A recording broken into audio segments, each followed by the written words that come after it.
So these are the key factor on the basis of which you have to differentiate each generation of computer.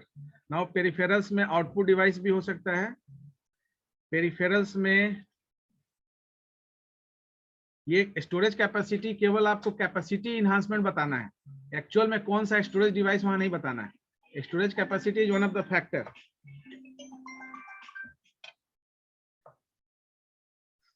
Peripherals में storage device बताना है.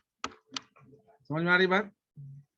यानी कि storage device क्या क्या use हुआ, जैसे अभी बोले punch card, paper tape, magnetic tape, तो कौन सा जनरेशन में कौन सा particular device storage device, storage यानी कि परमानेंटली रिसाइड करने के लिए यूज हुआ. की फैक्टर समझ में आ रहा है ना क्या यूज हो रहा है. Then you can use one operating system.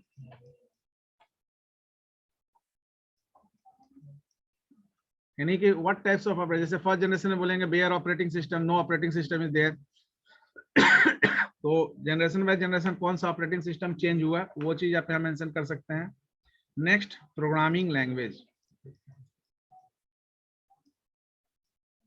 जैसे हम लोग बोलते हैं ना कि आपका जो फर्स्ट जनरेशन कंप्यूटर था वो मशीन ओरिएंटेड प्रोग्राम लिखा जाता था, यानी मशीन लैंग्वेज प्रोग्राम. फिर आपका ट्रांसलेटर कॉन्सेप्ट है, फिर आपका जो है असेंबलर, इंटरप्रेटर, कंपाइलर, ये अलग अलग तरह का आपका ट्रांसलेटर यूज हुआ. इसमें आप और भी इंक्लूड कर सकते हैं माइक्रो प्रोसेसर.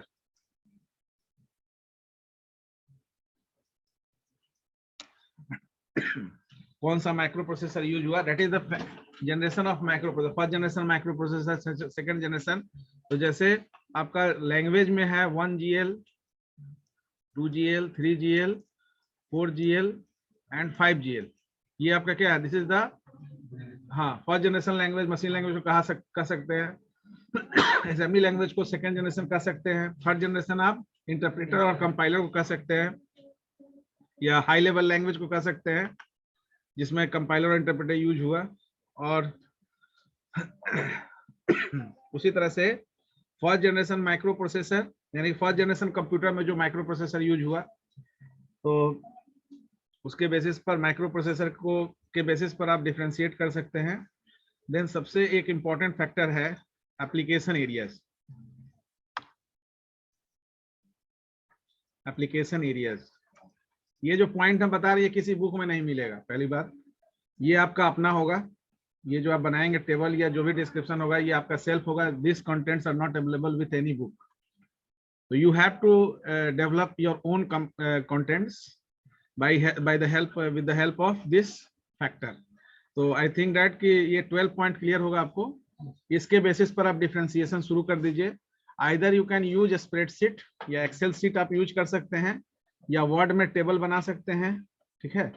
दूसरा, अगर ये वर्ड प्रोसेसर या स्प्रेडशीट नहीं यूज करना चाहते हैं तो कॉपी में बना सकते हैं. ठीक है ना. कॉपी में टेबुलर फॉर्म में 3 कॉलम बना दीजिए. दूसरा क्या है कि इसमें जो आपका डिस्क्रिप्शन बहुत मिनिमम होगा. ठीक है ना. जैसे माइक्रो प्रोसेसर है तो मोटरोला, AMD, इंटेल, बहुत सारा माइक्रो प्रोसेसर है, तो आपको इंटेल को ही फोकस करना है, इंटेल जनरेटेड माइक्रो प्रोसेसर को ही, क्योंकि आपको इंटेल जनरेटेड माइक्रो प्रोसेसर पढ़ना है. ठीक है ना. तो इसमें ये आपका सेक्शन जो है प्रोग्रामिंग लैंग्वेज से रिलेटेड है. जैसे आप सी पढ़ रहे हैं तो प्रोग्रामिंग लैंग्वेज सी किस जनरेशन में आपको पता है, ईयर ऑफ इन्वेंशन आपको पता है, डेवलपर का नाम पता है. चलो ये तो हो गया होगा ना सब. डेनिस रिची 1972 में, तो 1972 is the year in which generation, this year comes in which generation, 1972. हाँ, तो आप बोल सकते हैं कि थर्ड जनरेशन में आपका जो है सी लैंग्वेज आ गया था. इसीलिए आपको सी को क्या कहा जाता है, मिडिल लेवल लैंग्वेज भी कहा जाता है. क्यों? क्योंकि फर्स्ट और सेकंड और फोर्थ और फिफ्थ के बीच में है. फर्स्ट सेकंड के बाद थर्ड आता है और थर्ड के बाद फोर्थ और फिफ्थ आता है, तो ये दोनों के बीच में, that's why it is also known as middle level language. तो you can also identify in that manner. तो 1GL, 2GL, 3GL, 4GL, 5GL on the basis of the language existence, इसका नेमिंग कन्वेंशन किया गया है. यानी first generation computer में जो use हुआ उसको 1GL कह दिया गया, फर्स्ट जनरेशन लैंग्वेज. एंड जो सेकंड जनरेशन में यूज हुआ उसको 2GL second generation language, third generation में यूज हुआ यानी कि सी आपका थर्ड जनरेशन लैंग्वेज है। तो ये भी पूछा जा सकता है कि C language comes under which generation of computer, यानी which generation of computer uses this C language. तो थर्ड जनरेशन लैंग्वेज के रूप में इसको जाना गया और थर्ड जनरेशन कंप्यूटर में ये लैंग्वेज यूज होना शुरू हो गया था। क्योंकि थर्ड जनरेशन कब से कब था?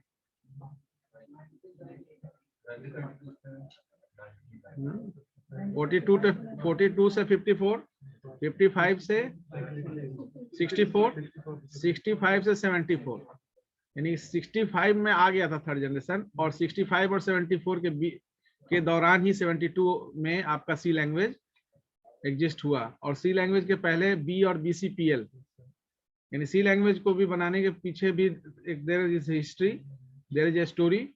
तो बी लैंग्वेज था बेसिक कंबाइंड प्रोग्रामिंग लैंग्वेज भी था BCPL, हाँ, दोनों को मर्ज करके एक नया लैंग्वेज बना दिया गया जिसका नाम दे दिया गया सी लैंग्वेज, ठीक है ना। There is a D language also, but D language is not more popular, ज्यादा पॉपुलर नहीं है, इसलिए we are not discuss that particular language, D language. तो डी लैंग्वेज, तो ये की फैक्टर समझ में आ गया ना। इसके बेसिस पर आप एक टेबल बना सकते हैं। तो ये इसलिए क्योंकि इसमें जो प्रोग्रामिंग माइक्रो प्रोसेसर पार्ट है, तो आगे हम लोग देखेंगे इवोल्यूशन ऑफ माइक्रो प्रोसेसर। तो इवोल्यूशन में we just discuss the family of Intel microprocessor because we have to discuss the Intel 8086 as an IBM architecture. तो इंटेल जनरेटेड जो भी माइक्रो प्रोसेसर था, तो इंटेल ने केवल माइक्रो प्रोसेसर नहीं बनाया, other than Intel company also some company which is responsible for generation of any microprocessor like AMD, Motorola, ठीक है ना। तो these are also company which is responsible for generation of microprocessor. तो आपको यहाँ थोड़ा data collect करना पड़ेगा ये सारे फैक्टर में फर्स्ट, सेकंड, थर्ड, फोर्थ को मेंशन करने के लिए। कुछ डेटा तो आपको जो फंडामेंटल में बताया गया होगा वहां से एक्सट्रैक्ट हो जाएगा। एट द सेम टाइम यहाँ एक फैक्टर और सब बहुत इंपॉर्टेंट फैक्टर है जिसको ऊपर में ही ऐड करिएगा आप, जो है MTBF और जिसको बोल सकते हैं रिलायबिलिटी। हाँ, रिलायबिलिटी यानी MTBF का मतलब हुआ mean time between failure, mean time between failure. इसका मतलब रिलायबिलिटी का मतलब विश्वसनीयता। किस जनरेशन का कंप्यूटर ज्यादा विश्वसनीय था? अभी आप देखिए, इसका विश्वसनीयता के लिए कंपनी क्या करती है, आपको वारंटी दे रही है। पहले गारंटी मिलता था, अभी वारंटी अगर 2 साल का कोई कंपनी दे रहा है, इसका मतलब कि वो कंपनी अपने प्रोडक्ट का रिलायबिलिटी 2 इयर्स मानती है, यानी 2 साल तक वो एश्योर होगी, तभी आपको वारंटी दे रही है कि 2 साल तक तो कोई कठिनाई नहीं होगा हमारे मशीन में। तो MTBF का मतलब हुआ मीन टाइम बिटवीन फेलियर, यानी आपके हाथ में डिवाइस, हाँ, डिवाइस जैसे सौंपा गया, उसके बाद उस डिवाइस का रिलायबिलिटी कितना विश्वसनीय है वो डिवाइस। तो जो फर्स्ट जनरेशन कंप्यूटर था वो उसका रिलायबिलिटी 1 डे था, 1 डे भी नहीं कहिए, आवर, क्योंकि वन डे में 24 घंटा होता है, 24 घंटा भी नहीं था, तो आवर बोल सकते हैं। 1 आवर, 1 आवर नहीं बोलिए, आवर बोल दीजिए। आवर का मतलब नॉट 1 डे, क्योंकि 1 डे कंसिस्ट 24 आवर्स। तो अगर आवर बोला जा रहा है, डे नहीं बोला जा रहा है, इसका मतलब 24 घंटा से कम। क्लियर है ना? तो रिलायबिलिटी समझ में आ रहा होगा। फिर आवर से आपका बढ़ा डे, फिर डे से month, month means not year, month मतलब कि 11 मंथ हो सकता है, 12 मंथ हो जाएगा तो ईयर हो जाएगा। मंथ के बाद ईयर, ये आप प्रोग्रेसिव दिखा सकते हैं। Year, now a day 2 year, 3 year और एक्सटेंडेड वारंटी भी मिल जाता है आपको प्रोडक्ट का, क्योंकि जो प्रोडक्ट का जो मैन्युफैक्चरर है वो एश्योर्ड हो जाता है कि आप उसका जो प्रोडक्ट है वो 1 साल तक परेशान नहीं करेगा कंपनी को, क्योंकि कोई भी परेशानी होगा तो कंपनी को उसका मेंटेनेंस प्रोवाइड करना पड़ेगा, क्योंकि वारंटी पीरियड में है। आप रिपेयर भी करेंगे तो फ्री ऑफ कॉस्ट होगा आपका, तो उसका लेबर कॉस्ट, ये सारा चीज उसको जो है सारा कुछ कंपनी को बेयर करना पड़ेगा।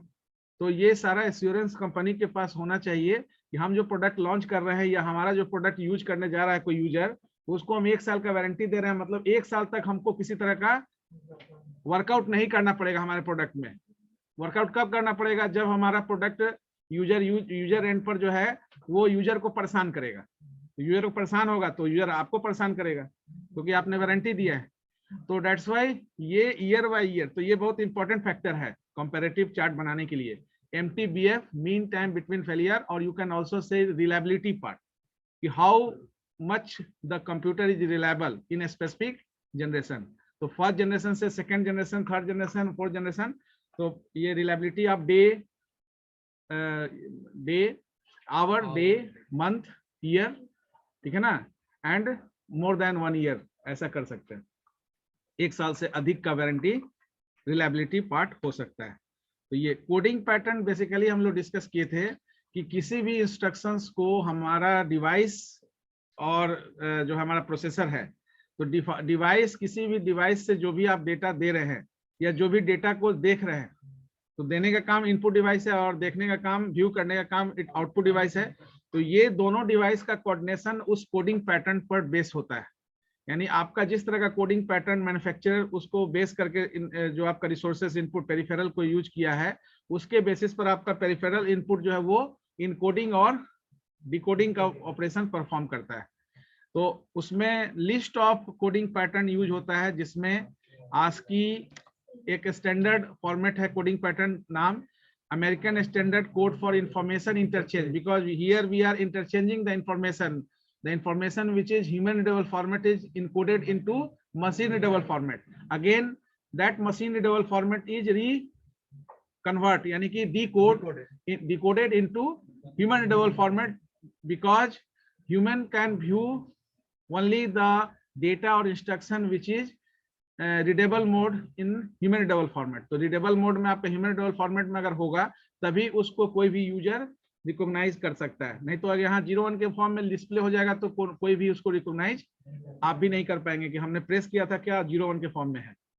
तो ASCII स्टैंडर्ड फॉर्म है। अब क्या है कि यहाँ हर स्टैंडर्ड जो आपका कोडिंग पैटर्न है वो स्पेसिफिक बिट के बेसिस पर आपका जो है वो इनकोडिंग या डिकोडिंग करता है। तो ASCII ने 2 तरह का बिट पैटर्न जनरेट किया, एक 7 बिट और एक 8 बिट। तो हम लोग जो डिस्कस किए थे वो ASCII 7 बिट कोडिंग पैटर्न था। अब इस 7 बिट या 8 बिट या आगे हम लोग डिस्कस आप करेंगे उसमें BCDIC जो 6 बिट पैटर्न को सपोर्ट करता है, ठीक है।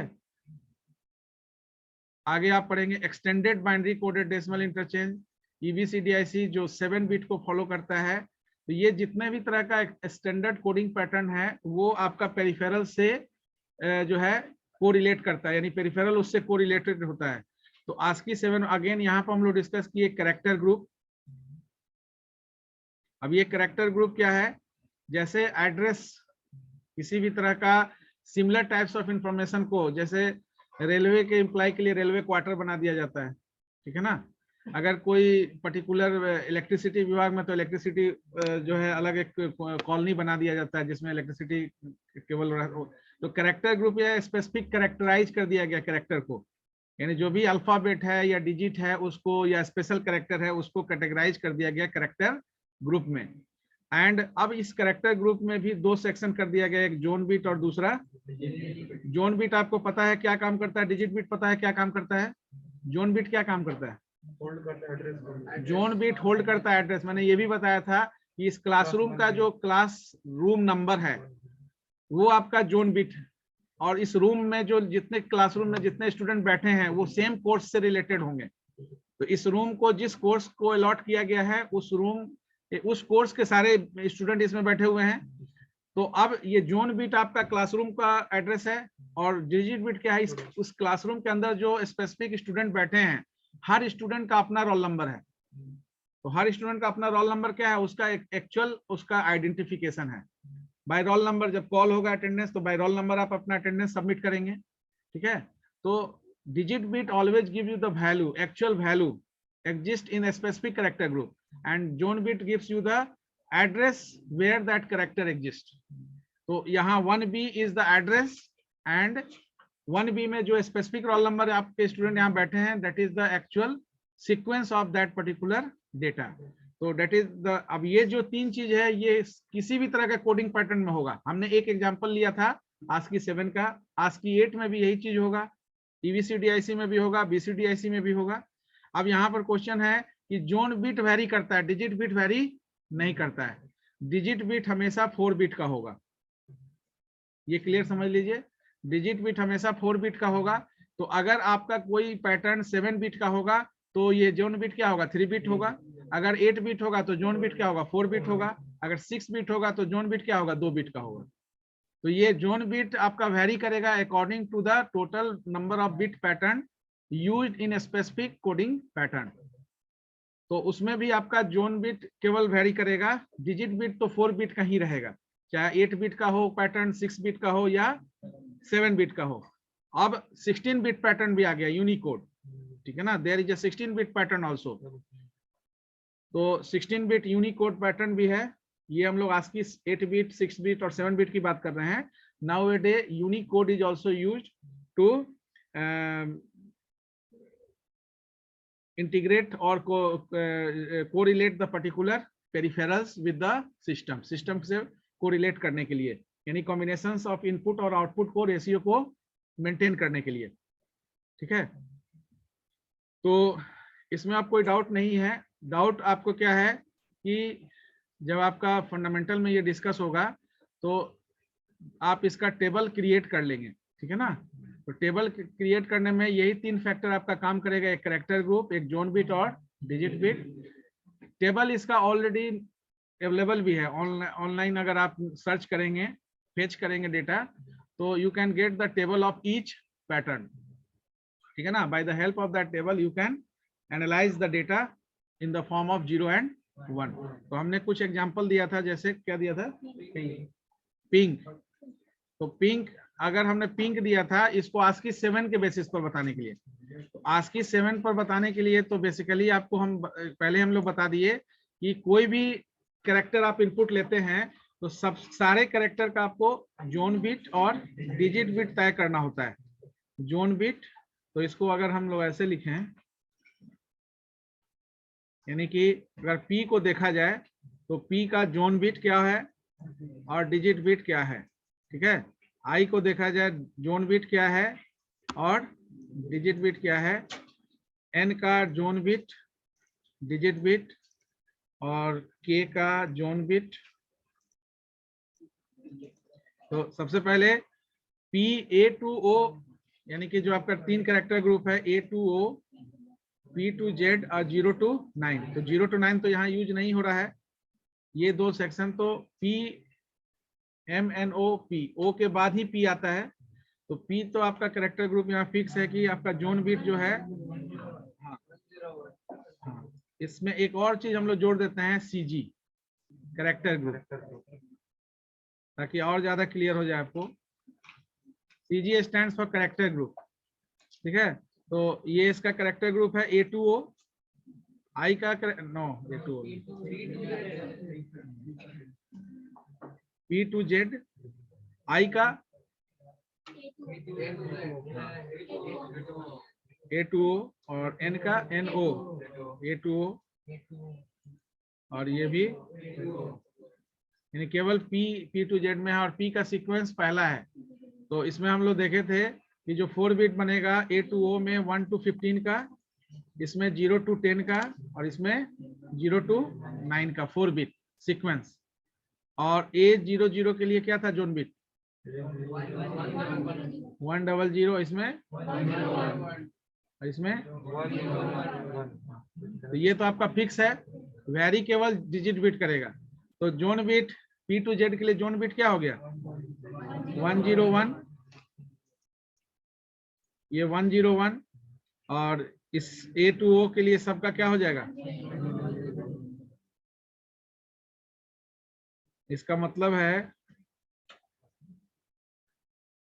फाइनल जो हमारा डेटा यहाँ बनेगा।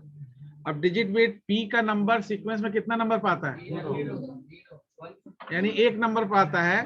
और P to Z के लिए सीक्वेंस हमको 0 to 10 लिखना है। तो P का हमारा जो 4 बिट क्या होगा, 0। तो इसके लिए भी हम बताए थे कि आप 8421 पैटर्न यूज कर सकते हैं।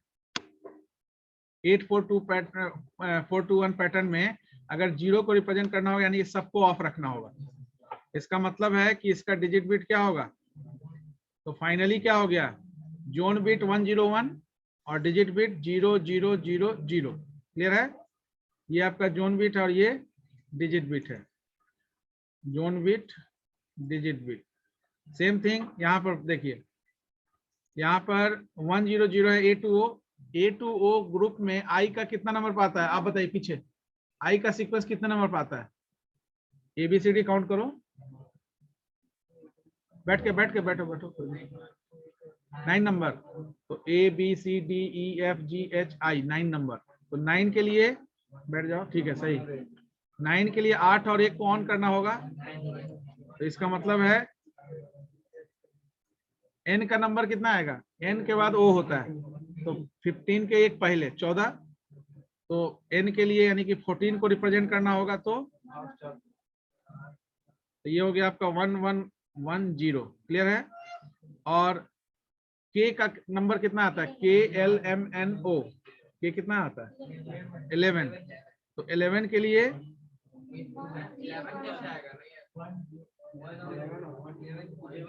k का नंबर कितना पाएगा?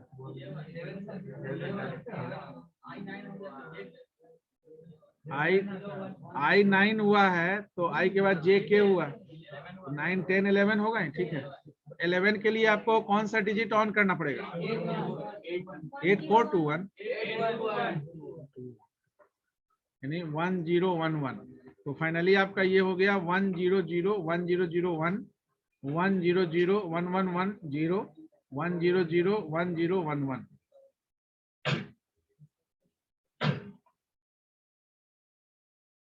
ठीक है, तो ये आपका जोन बिट हो गया, ये डिजिट बिट हो गया। Zone bit, digit bit.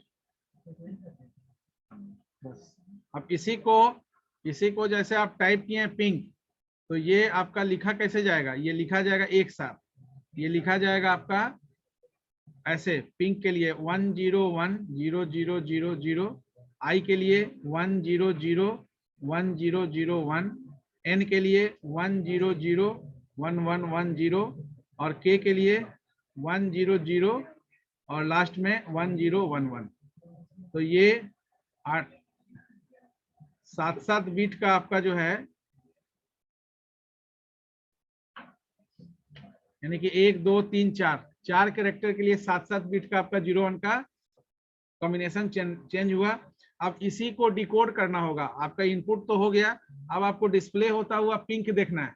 तो डिस्प्ले होता हुआ पिंक देखना है, तो उसके लिए फर्स्ट 3 बीट सबका जो है, उसके बेसिस पर आप ये सेट कर लेंगे कि हाँ कौन सा कैरेक्टर ग्रुप है, क्योंकि कौन सा कैरेक्टर ग्रुप है उस कैरेक्टर ग्रुप में पहले जाना होगा, उसमें से कैरेक्टर को रिट्रीव करने के लिए।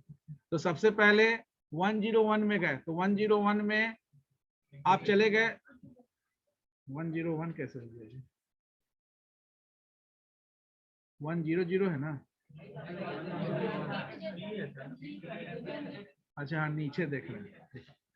ठीक ठीक ठीक 101, ठीक है। तो यहाँ पर 101 से हम P2Z में गए, और P2Z में 101 के बाद डिजिट बिट देख रहे हैं, ऑल 0 है। इसका मतलब है ये इक्विवेलेंट टू 0 है। इक्विवेलेंट टू 0 किस कैरेक्टर के लिए रखा गया? P2O में P के लिए। तो यहाँ से हमको ये आइडेंटिफाई हो जाएगा कि ये P को प्रेस किया गया है। ठीक है, तो पहले हम P2Z ग्रुप में गए, और फिर P2Z ग्रुप में से डिजिट बिट से पता चला कि कौन सा नंबर का कैरेक्टर है। क्लियर है? उसी तरह से 100 में पहले गए आई के लिए, और 100 में जाने के बाद डिजिट बिट 9 है, तो उस A2O ग्रुप में 9 नंबर कैरेक्टर को प्रेस किया गया है, क्योंकि डिजिट बिट आपका 9 है। 9 का डेसिमल का बाइनरी 4 बिट का है, तो A2O कैरेक्टर ग्रुप में 9 नंबर पर आपका आई आता है। तो इसलिए यहाँ से ये पहले कैरेक्टर ग्रुप से A2O में गए, और फिर डिजिट बिट से उस कैरेक्टर ग्रुप का सीक्वेंस पता चला कि उस कैरेक्टर ग्रुप में कितने सीक्वेंस का वो कैरेक्टर हमने प्रेस किया है, वहां से आई मिला। फिर अगेन A2O ग्रुप में गए, और यहाँ से हमको डिजिट बिट क्या है? डिजिट बिट आपका है 1110, यानी 8 4 12 2 14। तो A2O कैरेक्टर ग्रुप में 14 नंबर कैरेक्टर आपका O के ठीक पहले होगा, क्योंकि O का आपका वैल्यू 15 है, तो O के ठीक पहले N होगा। इसका मतलब है कि डिजिट बिट से ये कंफर्म हो गया कि N आपने प्रेस किया है। अब ये जो PIN और फाइनली यहाँ K, ये जो कैरेक्टर है, ये कैरेक्टर को ही आप स्क्रीन पर देखना चाहते हैं। You want to display the particular, you want to view the particular character on to the screen. but if that character is in the form of 0 and 1, then that character cannot be displayed in the form of a specific character. तो specific character में देखने के लिए उसका री conversion जरूरी है, यानी उसका इनकोडिंग जो हुआ है उसका डिकोडिंग होना जरूरी है। तो जैसे पिंक था उसी तरह से और भी डेटा था, मार्क था और भी था। तो अब किसी को कोई डाउट नहीं है ना, वो उसको आपको कन्वर्ट करेंगे। आगे भी कोई अगर पैटर्न दिया जाता है कोडिंग पैटर्न, तो उसमें केवल आपको कैरेक्टर ग्रुप पता चलना चाहिए कि किसका कैरेक्टर ग्रुप क्या है, उस कैरेक्टर ग्रुप के हिसाब से उसका जोन बिट क्या है फिक्स, और डिजिट बिट कैसे तय होगा, ठीक है ना। तो उसके बेसिस पर आप यहाँ पर ये चीज जनरेट कर सकते हैं। नाउ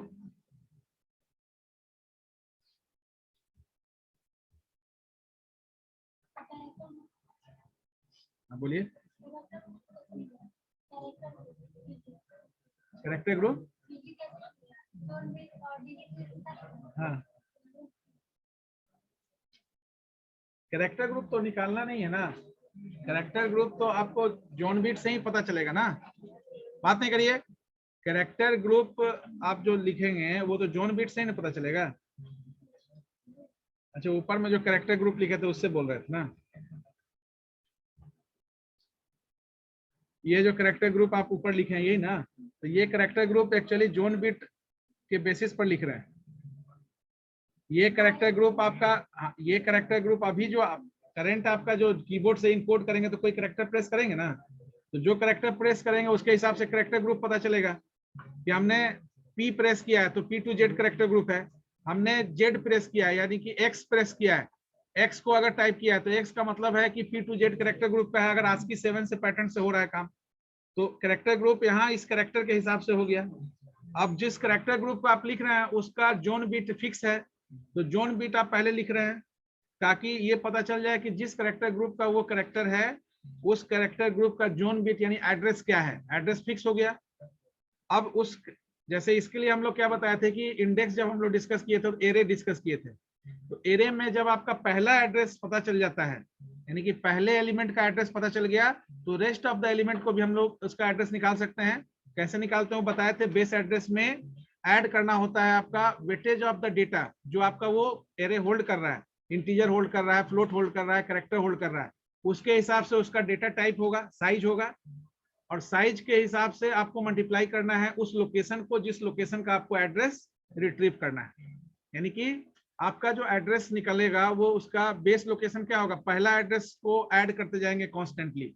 तो यहाँ पर भी आपका क्या है, जो जोन बिट है वो आपका एडहेयर हो जाएगा, यानी कि जो आपका इनकोडिंग होगा उसमें जोन बिट 3 बिट का या 2 बिट का या 4 बिट का वो पहला बिट बन जाएगा। उसके बाद का जो 4 बिट है वो आपका उस एड्रेस का कोई स्पेसिफिक कैरेक्टर के लिए होगा।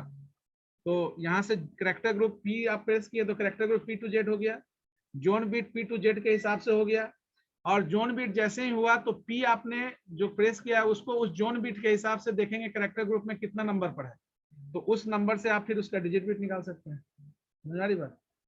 और फिर यहाँ से ही उल्टा रिकन्वर्ट होता है, जो इनकोड किए फिर डिकोड होगा, ठीक है ना। तो डिकोड के लिए आपको सबसे पहले जोन बिट देखा जाएगा, पहला 3 बिट, और फिर उस जोन बिट से आप उस कैरेक्टर ग्रुप में जाएंगे, फिर उस कैरेक्टर ग्रुप में जाने के बाद आप डिजिट बिट देखेंगे कि डिजिट बिट कितने डेसिमल का इक्विवेलेंट है, तो जिसने डेसिमल का इक्विवेलेंट होगा उतना नंबर सीक्वेंस चेक करेंगे कि उस कैरेक्टर ग्रुप का उतना नंबर सीक्वेंस में कौन सा कैरेक्टर आ रहा है। आराम से आप बना सकते हैं, बन जाएगा ना।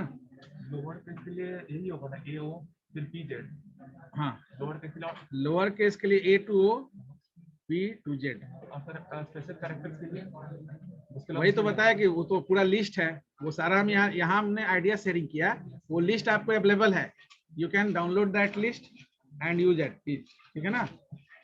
ASCII टेबल है आपका, एंड अगर सी में प्रोग्रामिंग कर रहे हैं आप तो उसमें, हाँ सी में प्रोग्रामिंग कर रहे हैं तो you can display all the ASCII value, आप ASCII वैल्यू प्रिंट भी कर सकते हैं, ठीक है ना।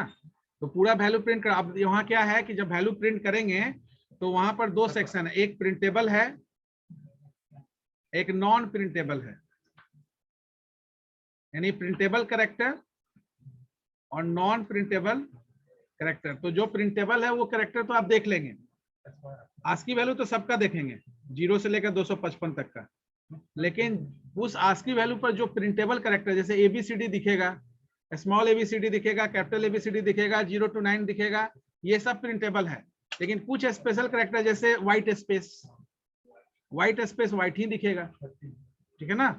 तो कुछ ऐसा स्पेशल कैरेक्टर है जो डिस्प्ले जब आप कराइएगा तो वो प्रिंटेबल मोड में नहीं होगा। प्रिंटेबल का मतलब कि वो पहले सॉफ्ट मैनर में दिखेगा, तभी तो उसको हार्ड कॉपी आप उसका प्रिंट निकाल सकते हैं। प्रिंटर से वही प्रिंट निकलेगा जो आपका सॉफ्ट कॉपी में दिख रहा होगा प्रिंटेबल मोड में। तो वहां पर दो सेक्शन होगा आपका, प्रिंटेबल कैरेक्टर और नॉन प्रिंटेबल कैरेक्टर। और इसी प्रिंटेबल और नॉन प्रिंटेबल कैरेक्टर के लिए हम लोग एक्सेप्शन हैंडलिंग करते हैं आगे जावा, C++ या जो भी हाई लेवल या ऑब्जेक्ट ओरिएंटेड लैंग्वेज में, कि प्रिंटेबल कैरेक्टर अगर नहीं है, नॉन प्रिंटेबल कैरेक्टर, तो एक्सेप्शन है। तो ऐसा कोई भी वैल्यू हम आस्की वैल्यू डालें जिसमें अगर आपका नॉन प्रिंटेबल कैरेक्टर होता है तो वो एक्सेप्शन जो है वो चेकआउट हो जाए। तो ये बता दे आपका कंपाइलर कि ये जो आपने आस्की वैल्यू डाला है ये प्रिंटेबल कैरेक्टर होल्ड नहीं करता है, इसलिए इसके कैरेक्टर को हम प्रिंट नहीं कर पाएंगे। तो जो प्रिंटेबल है आपका स्पेशल कैरेक्टर वो प्रिंट होगा, जो कैरेक्टर प्रिंटेबल नहीं है वो प्रिंट नहीं होगा, उसको आप देख नहीं सकते हैं। तो व्हाइट स्पेस के लिए आस्की वैल्यू क्या है वो लिखा जाएगा, लेकिन व्हाइट स्पेस आपका प्रिंटेबल नहीं है। व्हाइट स्पेस आप लिखा हुआ मिलेगा आपको, ठीक है ना। आप समझने के लिए लिखेंगे व्हाइट स्पेस, लेकिन विजुअलाइज वो व्हाइट स्पेस, व्हाइट मतलब ब्लैंक रहेगा, वहां पर कोई स्पेसिफिक कैरेक्टर या सिंबल आपको रिप्रेजेंट नहीं होगा। तो दैट इज द पर्टिकुलर। तो इंटायर डिस्कशन कोडिंग पैटर्न का मेन पर्पस यही था कि आप जो भी कैरेक्टर रिकॉग्निशन करा रहे हैं, जो भी आप इनपुट ले रहे हैं, वो इनपुट आपका सिस्टम कैसे रिकॉग्नाइज करता है। बिकॉज आप बार बार ये बोलते हैं computer understand only machine instructions.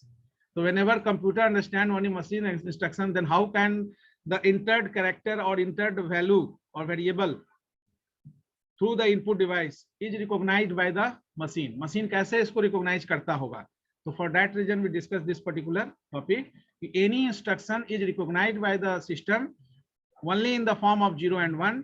So that is why the coding pattern gives the assistance to perform encoding and decoding of the instructions. ठीक है ना?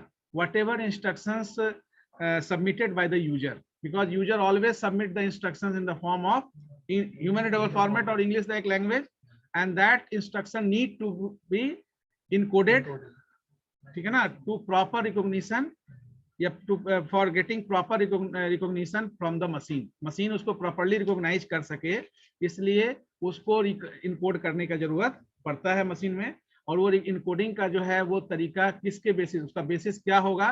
तो बेसिस होगा वो पैटर्न, जिस पैटर्न को वो फॉलो आपका डिवाइस कर रहा है।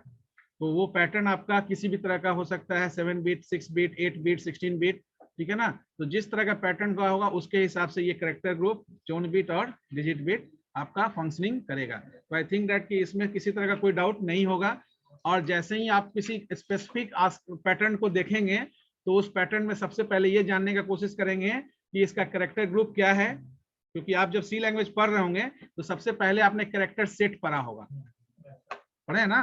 क्यों पढ़े कैरेक्टर सेट? इसलिए क्योंकि आपको ये पता होना चाहिए कि जो आप प्रोग्रामिंग करने जा रहे हैं उसमें वेरिएबल क्या लेंगे, वेरिएबल क्या क्या ले सकते हैं, केस सेंसिटिव है या नहीं है, कैपिटल ए और स्मॉल ए डिफरेंटली एक्ट करेगा या नहीं करेगा? बिल्कुल करेगा। क्योंकि क्यों करेगा? क्योंकि कैपिटल ए का आप आस्की वैल्यू देख रहे हैं 65 और स्मॉल ए का 97 है, तो बोथ एक्ट डिफरेंटली। तो whenever you are taking variable capital A and small A, that's why C is case sensitive language. तो यहाँ जो हम लोग डिस्कस कर रहे हैं वो केवल आपका आर्किटेक्चर से रिलेटेड नहीं है, फंडामेंटल से नहीं है, ऑपरेटिंग सिस्टम से भी रिलेटेड है और प्रोग्रामिंग लैंग्वेज से तो पूरा रिलेटेड है। क्योंकि बिना प्रोसेसर के प्रोग्रामिंग इंस्ट्रक्शन एग्जीक्यूट नहीं हो सकता है। whatever processor we are discussed right now, that processor giving assistance to the programming language or compiler also to finalize the execution process. आपका जो फाइनलाइजिंग होगा एग्जीक्यूशन प्रोसेस, उसमें ये प्रोसेसर का मेन रोल प्ले होता है, ठीक है ना। तो अब ये एग्जीक्यूशन कैसे आपका फाइनलाइज होगा उसको समझना जरूरी है। तो I think that it is very much clear to you कि how the character recognized by your machine, ठीक है ना। That doesn't matter whether you are giving the character और giving the input in 0 1 form और any other form, whatever form you are using, each and every form is converted or encoded in the form of 0 and 1 to get the proper recognition by the machine. तो machine उसको properly recognise करे, इसलिए उसका conversion, encoding और decoding properly जरूरी है। अब machine समझेगा, आपको भी समझना है। आप वहां मैसेज लिख रहे हैं इंटर टू नंबर, तो ये इंटर टू नंबर आप देखना चाहेंगे स्क्रीन पर, चाहेंगे ना। एटीएम में आप कहीं गए तो एटीएम में इंसर्ट कार्ड किए, वहां पर आप वेट करते हैं इंटर पिन। अगर इंटर पिन मैसेज नहीं आया तो क्या होगा, आप लंबा वेट करेंगे, तब तक टाइम आउट हो जाएगा। तो इसलिए आप जब प्रोग्रामिंग करते हैं तो वहां मैसेज का भी इम्पैक्ट क्या है वो समझ में आ रहा होगा आपको। मैसेज के बिना भी प्रोग्राम लिख सकते हैं। Are you agree with this statement और not? Without message also your program get executed. Comment ही ना है सर मैसेज। विदाउट मैसेज आपका प्रोग्राम एग्जीक्यूट हो सकता है कि नहीं? एकदम होगा, क्यों नहीं होगा? कोई इंस्ट्रक्शन नहीं है। आपका प्रोग्राम हम कह रहे हैं ना, you are the programmer, you are the user, हम आपका प्रोग्राम बोल रहे हैं। आपका प्रोग्राम एग्जीक्यूट होगा कि नहीं? आप एग्जीक्यूट करेंगे। अल्फा बीटा टेस्टिंग का हम बात नहीं कर रहे, अल्फा टेस्टिंग की बात कर रहे हैं। अपने एंड पर, प्रोग्रामर एंड पर तो एग्जीक्यूट हो जाएगा, लेकिन बीटा टेस्टिंग में फेलियर हो जाएगा। फेलियर इसलिए हो जाएगा क्योंकि आप मैसेज इसलिए देते हैं कि यूजर समझ पाए कि उसको करना क्या है। आप अगर ऐसा कोई प्रोग्राम लिखेंगे जिसमें सीधे लिख देंगे printf sum of 2 and 3 equal to 5 और 2 और 3 का वैल्यू ए बी में स्टोर कर रहे हैं, तो ये मैसेज केवल यूजर को देने के लिए ना आप सम ऑफ 2 ये लिख रहे हैं। आज सिंपली आप ऐसा लिख सकते हैं कि नहीं, sum equal to A plus B. यहाँ ए प्लस बी में मान लेते हैं ए इक्वल टू 10 है, बी इक्वल टू 20 है, इंटीजर टाइप है। तो आप सिंपली ऐसा भी तो कर सकते हैं ना, printf percentage D A plus B. यहाँ तो कोई मैसेज नहीं हुआ लेकिन रिजल्ट 30 प्रिंट हो रहा है ना। ये रिजल्ट 30 क्या हो रहा है, इसको रिकॉग्नाइज, प्रॉपर रिकॉग्नाइज करे यूजर, इसलिए आप आगे क्या करते हैं, सम इक्वल टू लिख देते हैं। या बहुत ज्यादा क्लियर करना है तो sum of A and B लिखना चाहते हो, sum of 10 and 20 is equal to 30, ये पढ़ने के लिए लिखते हैं। तो अगर ये 10 और 20 को इनपुट यूजर से कराना चाहेंगे तो आप सिंपली अगर डायरेक्ट यहाँ लिख दें scanf percentage D ampersand A ampersand B और देन प्रिंटफ लिख दें printf percentage D A plus B. ठीक है, clear screen, void main get ch हो गया। ये प्रोग्राम रन करेगा ना, लेकिन ये आपको समझ में आ रहा है कि 2 नंबर इनपुट करना है, क्योंकि आप समझ रहे हैं स्कैनएप में 2 नंबर है, आपके पास सोर्स कोड है। लेकिन जब आप एटीएम में चाहे कहीं किसी का एग्जीक्यूटेबल फाइल पर वर्क करेंगे तो source code is not available, so you do not you have no information that what types of information you have to submit. So for proper recognition they need to adhere the particular message.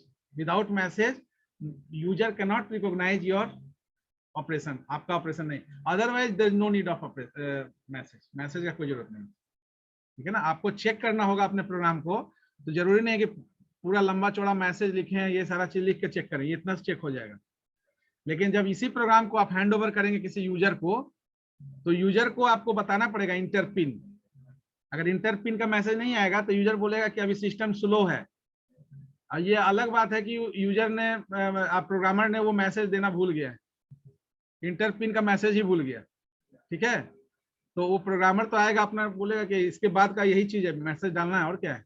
लेकिन जब user उसको use करेगा, different multiple user, तो वो wait करेगा कि inter pin जब तक आएगा नहीं तब तक इंटर कैसे करेंगे।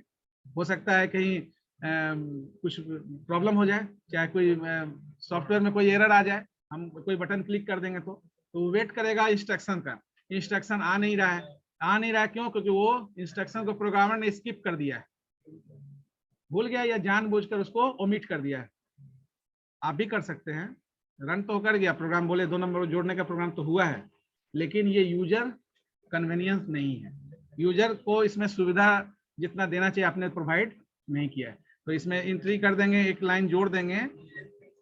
हाँ बता रहे हैं, यूजर फ्रेंडली इसलिए कि यूजर को हर तरह का इंफॉर्मेशन क्या करना है, 2 नंबर डालना है, 3 नंबर डालना है, ये स्कैनएफ यूजर थोड़े जान रहा है। कभी कभी आप देखते होंगे वहां लिखता है inter 4 digit pin, inter 4 digit pin. अब देखते हैं बहुत सारा ईपीआई है जिसमें 6 डिजिट भी होता है, किसी में 4 डिजिट भी होता है, तो वहां पर इंस्ट्रक्शंस आपका जो है वो स्पेस से पता चल जाता है। ठीक है ना, अब एम पिन आप जनरेट कर रहे हैं, वहां पर आपका 4 स्पेस दिया हुआ है, मान लेते हैं वो 4 स्पेस की जगह केवल 1 स्पेस दे दिया जाता है, तो आपको पता नहीं है कि इसमें कितना डिजिट करना है, एक बार ट्राई करना पड़ेगा। तो अगर आप यूजर को दे देंगे इंटर 4 डिजिट या इंटर 6 डिजिट, तो वो समझ में आ जाएगा कि वो 6 स्पेस नहीं भी हो, ये पूरा कलेक्टिव स्पेस में 6 डिजिट डालना है या 4 डिजिट डालना है। तो that is convenient for the user. Otherwise अगर मैसेज नहीं देते हैं तो message just for convenient point of view, आप यूजर को प्रोवाइड कर रहे हैं कन्वीनियंस, सुविधा दे रहे हैं कि आप जो करना है समझ लो और इसके हिसाब से काम करो, ठीक है ना। उसी तरह से सिस्टम में भी है, ऐसा बोल सकते हैं क्या कि बिना पेरिफेरल के आपका सिस्टम काम नहीं करेगा? बिल्कुल करेगा।